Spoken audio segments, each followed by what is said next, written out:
Assalamualaikum warahmatullahi wabarakatuh. Bertemu lagi dalam perkuliahan Fisika Dasar 2. Pada kesempatan kali ini kita akan bahas tentang klasifikasi bahan dan induksi muatan listrik. Di video atau pertemuan sebelumnya, kita sudah bahas asal mula muatan listrik. Kita tahu bahwa muatan listrik atau benda bermuatan listrik itu terjadi karena kelebihan atau kekurangan elektron, ya. Jadi kalau kelebihan elektron, benda menjadi bermuatan negatif.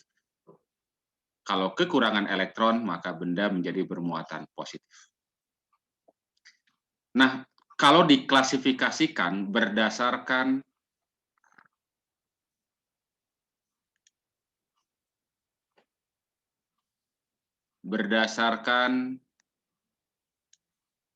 kemampuan bahan, ya, kemampuan bahan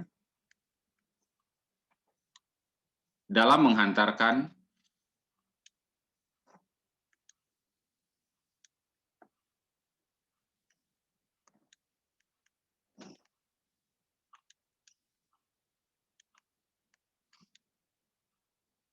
listrik, dalam hal ini adalah secara umum adalah elektron, ya, karena elektron yang bebas bergerak, ya. Bahan dibedakan menjadi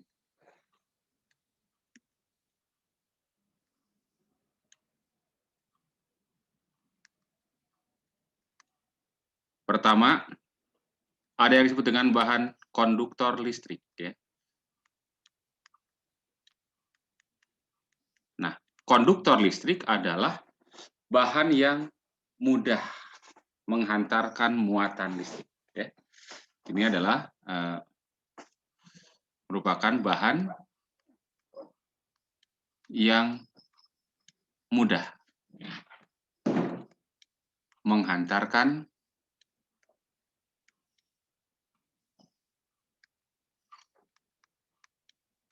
muatan listrik.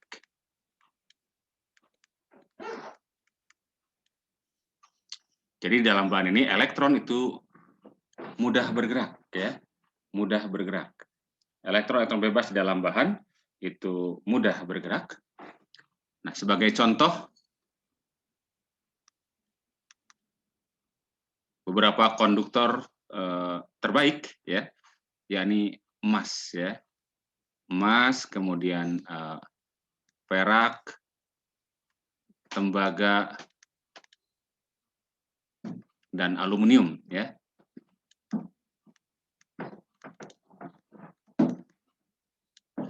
Jadi emas, perak, tembaga, aluminium adalah konduktor yang sangat baik, ya. Dan bahkan kalau sekarang kabel-kabel listrik itu banyak menggunakan tembaga, sebetulnya tembaga bukan yang terbaik, ya. Tapi ketiga terbaik, ya. Dan emas ini merupakan yang terbaik. Tetapi tentu saja kalau misalkan kita menggunakan kabel listrik menggunakan emas, ya itu harganya sangat mahal, ya. Jadi secara teknologi dipilih tembaga, ya, ada trade off, ya, antara biaya dan daya hantarnya, ya. Air juga sebenarnya termasuk konduktor, ya. Oke. Kemudian ketika sebuah konduktor, ya, jadi jika dimuati listrik, ya, muatan pada konduktor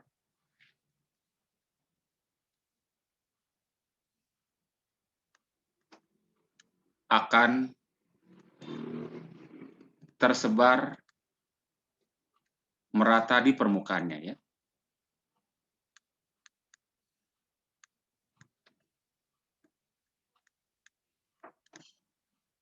Nah, mengapa demikian? Nah, kalau misalkan saya ambil contoh ada bola misalkan, ya. Nah, ini bola. Nah, ketika bola ini bermuatan listrik, misalkan bola ini bermuatan listrik negatif. Nah, ingat bahwa antara muatan negatif itu akan tolak-menolak. Akibatnya apa? Akibatnya satu sama lain akan berusaha saling menjauh, ya. Dan sejauh-jauhnya mereka menjauhi, maka akan terkumpul di permukaan karena saling menolak ya. Jadi ini nanti akan tersebar muatan-muatan negatif akhirnya akan tersebar merata di permukaan ya. Ya, ini jadi salah satu ciri dari konduktor ya. Kalau konduktor itu diberi muatan listrik, maka konduktor akan atau muatan listrik tersebut akan merata di permukaan konduktor. Di tengahnya ini kosong ini, tidak ada muatan listrik ya. Atau netral di tengahnya ya. Nah, yang kedua ya, yang kedua adalah isolator listrik.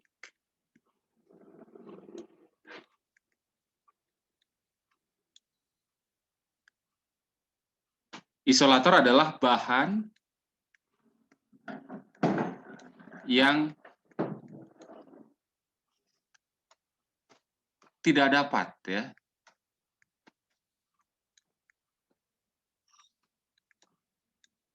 menghantarkan arus listrik ya atau menghantarkan muatan listrik. Menghantarkan muatan listrik.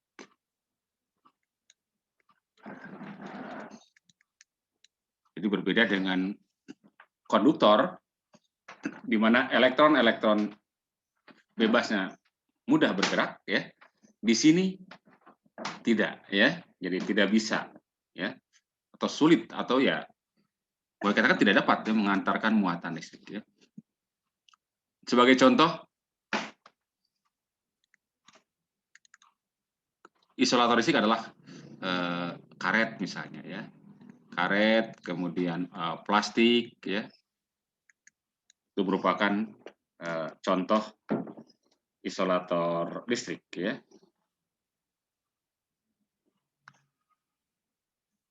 Contoh lain misalnya kayu kering ya. Kayu kering juga termasuk isolator ya. Di kayu kering. Kemudian kaca ya. Oke, itu adalah contoh-contoh isolator ya. Nah, berbeda juga dengan konduktor bahwa kalau isolator dimuati ya, jika dimuati artinya diberi muatan listrik maksudnya, maka muatan listrik, muatan pada isolator ya akan tersebar merata di seluruh bahan ya. Jadi kalau tadi pada pada konduktor muatannya tersebar merata di permukaan ya. Kalau ini di seluruhnya. Mengapa? Nah, meskipun terjadi tolak-menolak misalkan antara muatan negatif misalnya, tetapi karena sifat dari isolator tidak bisa memindahkan ya, atau mengantarkan muatan listrik, maka muatan-muatan tadi akan tetap berada di tempatnya. Ya. Ya. Itu ya, jadi kenapa dia tidak bisa tidak tersebar di permukaan tetapi tersebar di seluruh bahan ya. Kalau saya gambarkan misalkan seperti tadi ini ada gambar bola misalkan bola isolator ya, maka muatan-muatan tadi akan tersebar di seluruh di sini ya, tersebar merata.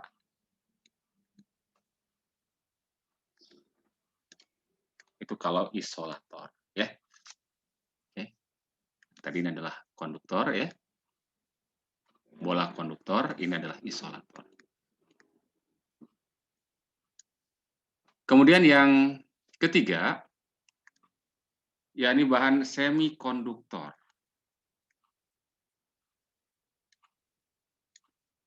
Semikonduktor ini adalah bahan yang, jadi secara sederhana ya,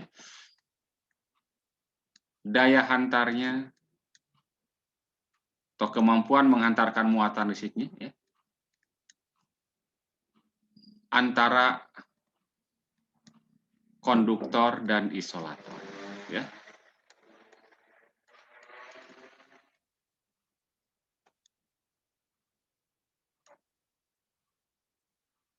Contoh bahan semikonduktor yang cukup terkenal itu adalah silikon ya. Silikon, kemudian germanium ya. Di awal-awal ini banyak penggunaan silikon sebagai apa namanya? Bahan untuk IC ya, IC. Germanium atau sekarang sudah mulai campuran ya. Misalkan kayak gallium arsenide ya, atau GaN ya, gallium dengan nitrogen ya. Ini contoh-contoh semikonduktor. Nah, jadi secara sederhana ya, konduktor, isolator, dan bahan semikonduktor itu dibedakan berdasarkan daya hantar listriknya. Nah, nanti kalau kita sudah sampai ke konsep resistivitas bahan ya, bahwa konduktor, isolator, dan semikonduktor juga dibedakan berdasarkan resistivitas atau hambatan jenis dari bahan ya. Kemudian yang keempat ya, ada bahan yang disebut dengan superkonduktor.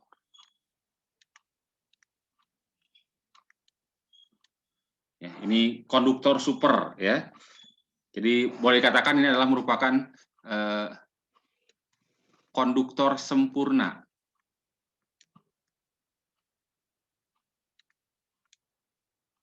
Konduktor sempurna ya. Jadi ini memungkinkan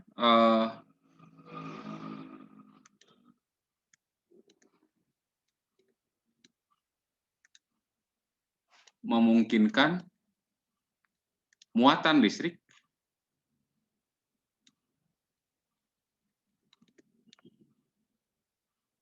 bebas berpindah ya, bebas berpindah atau bergerak tanpa hambatan.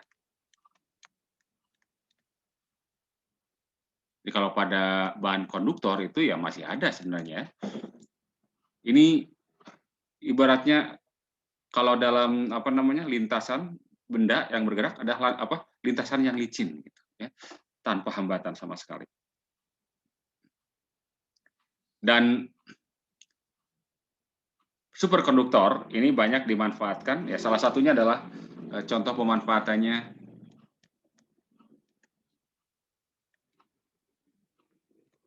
itu adalah maglev ya, contohnya ya.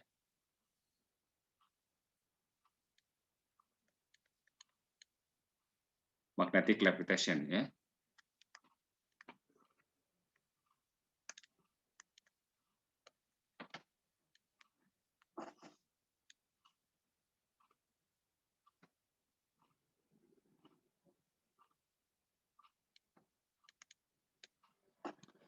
Dikenal ada kereta maglev ya. Ya ini superkonduktor ini tentu saja ada syarat, biasanya konduktor dengan pemberian suhu tertentu ya.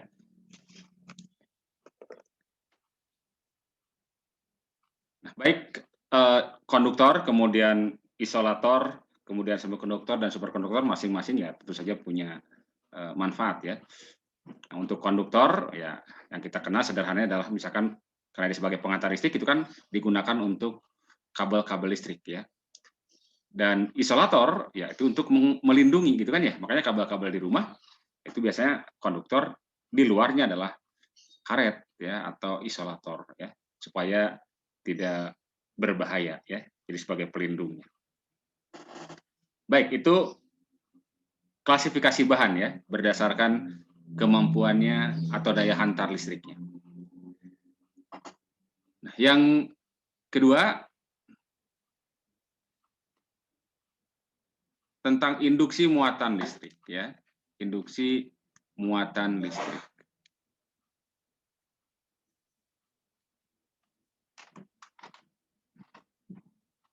Nah, salah satu cara untuk menyebabkan benda bermuatan listrik adalah dengan menginduksi konduktor netral ya. Jadi konduktor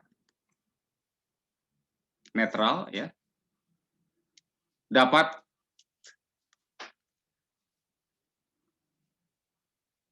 dipisahkan ya, dipisahkan muatannya.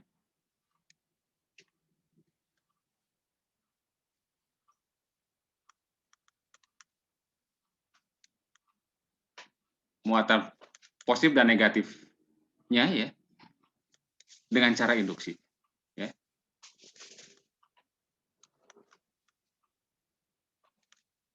Nah, dalam kondisi netral, jadi kalau misalkan ini ada konduktor ya,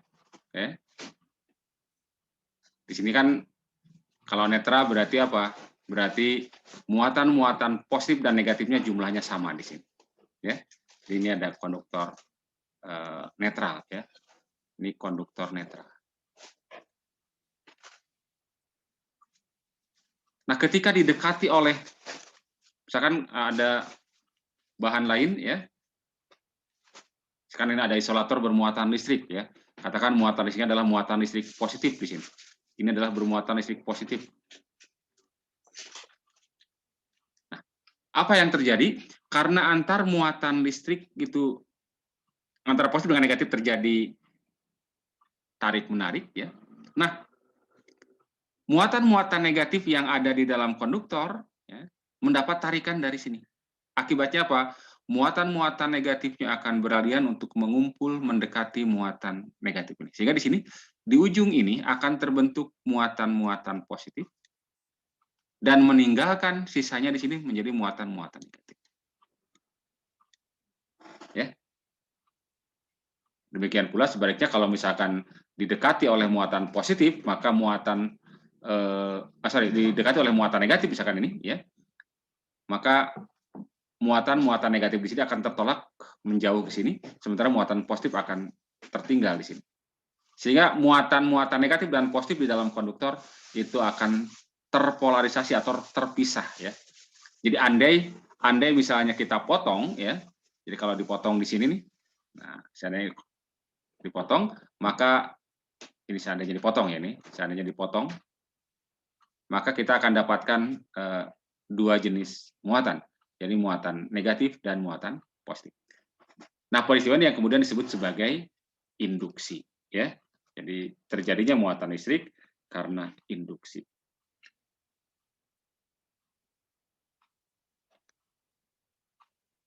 Oke. Sementara sampai di sini dulu. Terima kasih. Assalamualaikum warahmatullahi wabarakatuh.